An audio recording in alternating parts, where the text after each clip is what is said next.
Good morning. This is Pastor Dan Stratton here, and we are welcoming you to Morning Motivations. Last week, you got to see my grandson. And he has been such a blessing to me. I got to spend a lot of time with him this week. We're getting ready to go down to Laredo to meet with our good friends at Faithway Church and see what's going on down there at the border. It's a very, very dangerous situation down there. A lot of people that are coming across are desperate. A lot of people are doing things that are not really great. They're running drugs. They're running people, doing a lot of things. So it's part of my life on a regular basis to kind of go into places where there is struggle and where there is trouble. And we work these morning motivation principles. Just came back from Cuba. We're feeding 800 people a day, and we are supporting the staff there. We have a number of them on payroll. The people that are on payroll there are making almost twice as much as what a doctor makes in Cuba. And it allows them to succeed and be able to support a lot of other people, which is very, very powerful, very, very strong. And we're just trying to maintain that relationship and work in some good principles like the ones we work with on morning motivations on a regular basis. You got to build into it a process, a protocol, a culture that allows us to agree.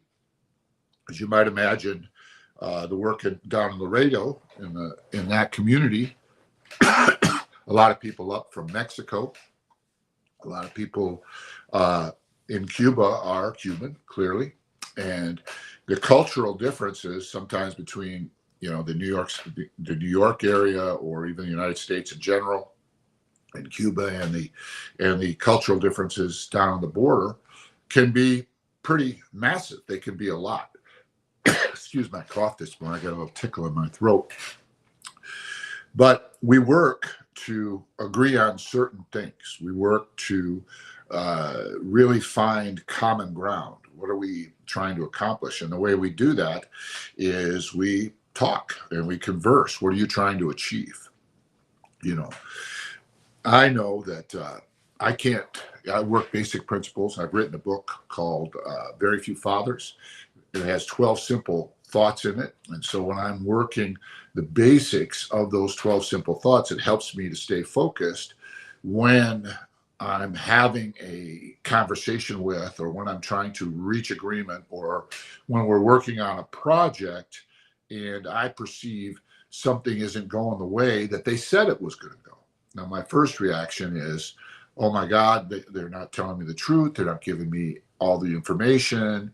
What's going on? But then I go back to the basics and I try to understand that. What are we trying to accomplish here? We're trying to accomplish something greater. And a big part of working towards accomplishing anything is understanding one another and really hearing one another and working towards a way so that we can not have to stop in the middle of everything to overcome hurt feelings, overcome misunderstandings, and all of these things. So it's important that you take the time from the beginning to kind of set terms. That's what business people do all the time. They work on that contract. They come together and they say to each other, I want to buy this from you. And then they say, this is how much I want to buy. This is what I'm willing to pay for it. Here's where I want it delivered. Here's what I'm willing to pay for the delivery.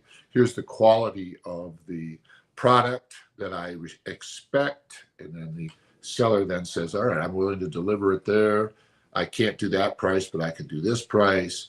And yes, I can meet those quality specifications, the quantity specifications.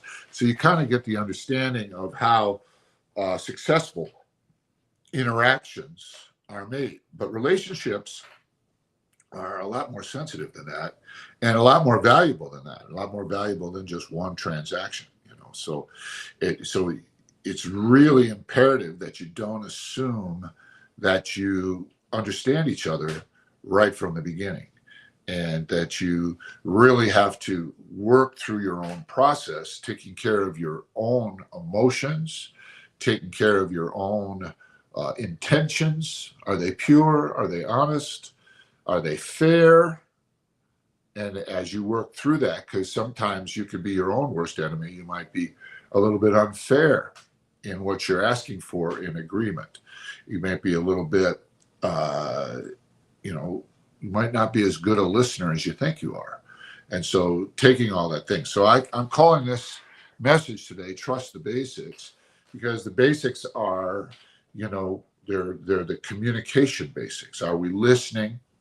Are we doing our very best to communicate clearly? Are we really saying what we mean? Are we being as sincere and as faithful and as consistent as we expect this other person in the relationship to be? Because I like to say a lot of times, you know, we can only really control for ourselves.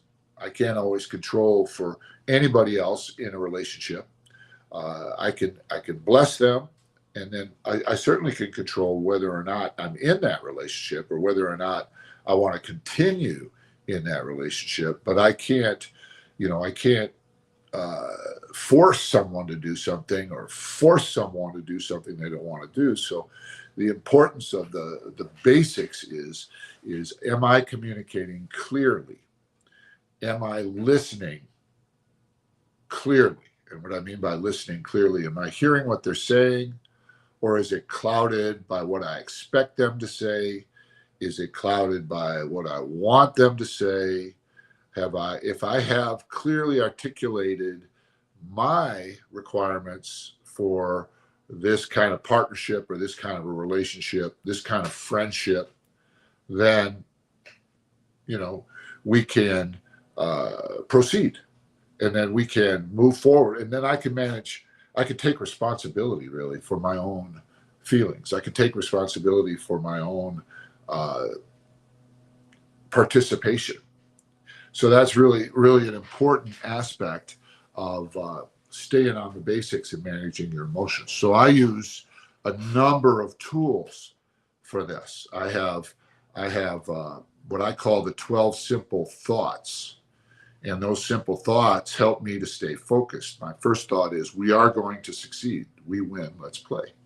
Okay. So I start from something good's going to happen. So when a bump in the road comes, I immediately go to, okay, we'll overcome that because we're going to be victorious. So that's we win. Let's play. The second one is we're all called to do great things, but no one can do it by themselves. Now, what that does is a lot of times when you get a bump in the road, you want to blame somebody else, but you got to remember that you need other people to really accomplish something that's important and big. And especially if you want to perpetuate it, especially if you want to make it grow and last and bless people for years to come. So you got to be slow, very slow to be offended or slow to disengage, right? Third thing is there's no such thing as second-class citizens. So you got to be really careful when you're in a relationship, a partnership, when you're doing business or you're doing ministry like I do, or you're doing when you're doing anything together, you got to remember that it's important in that relationship that you work very hard, that you don't create a hierarchy of condescension where somebody feels like you're talking down to them, or you feel like they're talking down to you. You got to work very hard to stay in an equal partnership. That's true in a marriage. It's true even with your children, you know, because it's not like you got to be their friends. You're still their parent, but you've got to make sure that you're not somehow not listening to them. So somehow you are just talking at them, giving them directives rather than helping them to understand what you're saying, why you're saying it. And every time you say something to that person, you want them to be able to say it back to you. I mean, with the same intention, with the same clarity, with the same emotion and passion, in the sense that knowing that they not only have they heard it, but they agree with it and they see the beauty of the intention. So that's a very important dynamic where you're always making sure that you're in that. These are the basics, right? These are, you don't want to make somebody feel bad when they're in relationship with you at any level. The fourth one is you got to stay developing yourself. So every day you'll find, set a few goals for yourself. Set a spiritual goal, which means get quiet, spend some time. If you're a believer, you talk to God. If you're not, then just get quiet and listen, right? Try to spend some time of rest, okay? Physically, do something to get stronger. Make sure you're eating properly, drinking good water, getting good sleep. Mentally, you want to be learning something in the area that you want to get better at. So you always want to be developing. I need to learn Spanish. I need to really get better at my communication skills. Emotionally, you want to sit down and think about how you feel about things. And then you want to start saying, why do I feel that way? And you move through that so you assess it, so you get stronger. So you spend more time in joy, less time in worry, more time in peaceful, productive time, less time in just regret and just fear, right?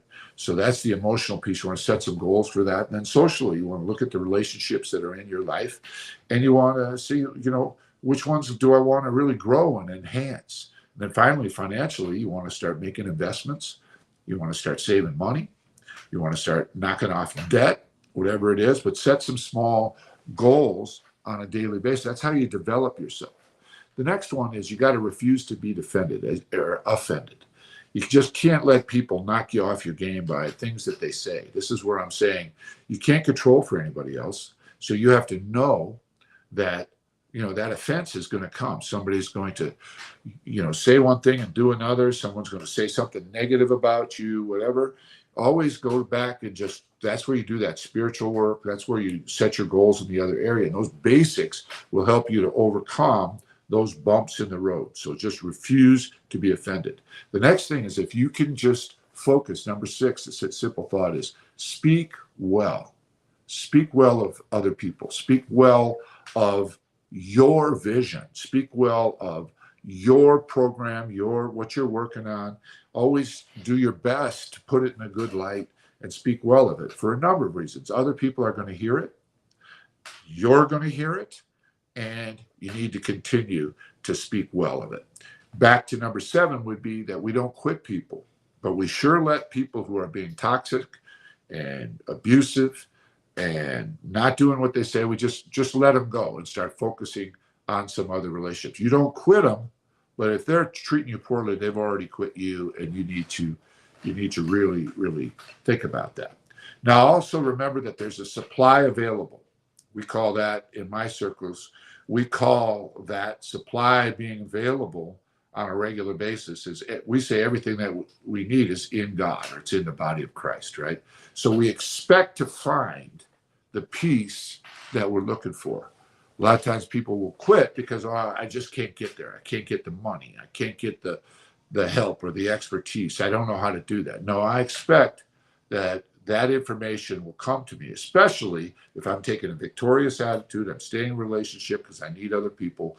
I'm not allowing myself to be condescended to. I'm not condescending to other people. I'm getting stronger every day by developing myself. And I'm refusing to be offended, and I'm speaking well. So that's why now I'm not quitting people. And to the next point, I can now expect the supply to be somewhere. I'm going to be able to find it.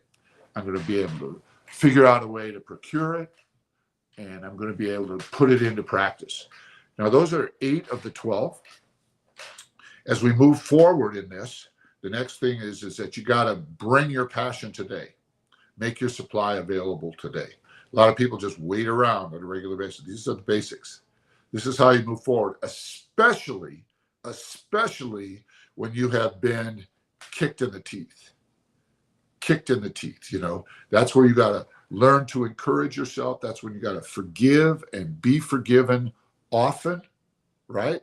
And that's where you want to be in relationships where not only are you developing yourself, we call this teachers teach, but fathers teach, love, and stay. You stay in a relationship so you're helping other people to develop, teaching them this common language, and then moving this thing forward. Very, very powerful these thoughts. Now, I just work through them in 15 minutes.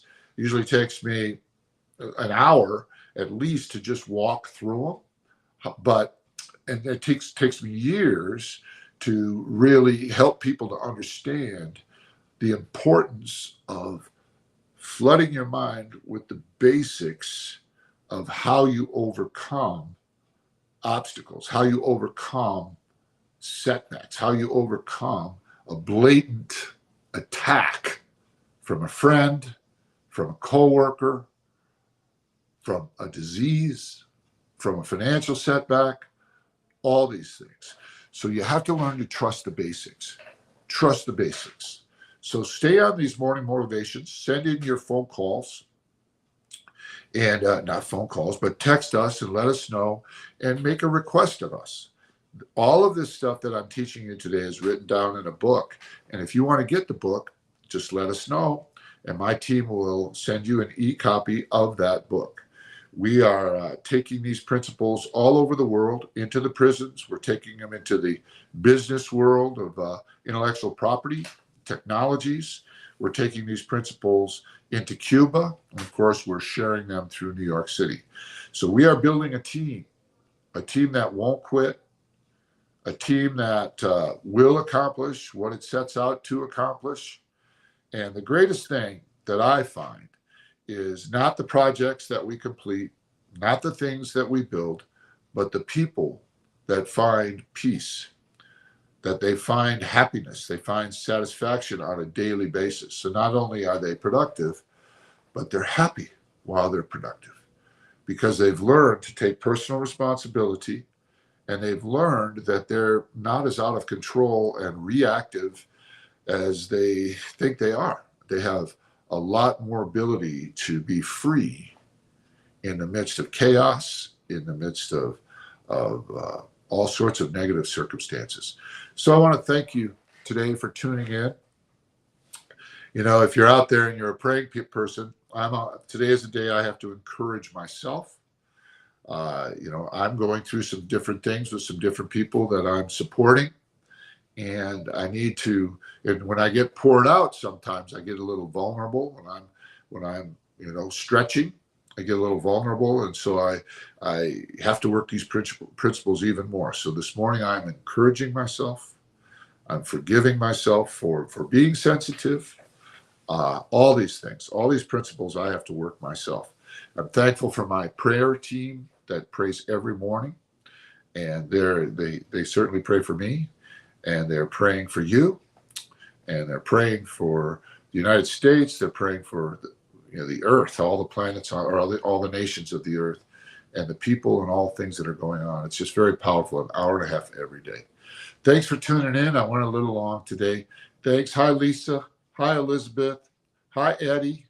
We certainly appreciate your partnership, and it's great. Elizabeth, I'll be in Hebronville this weekend.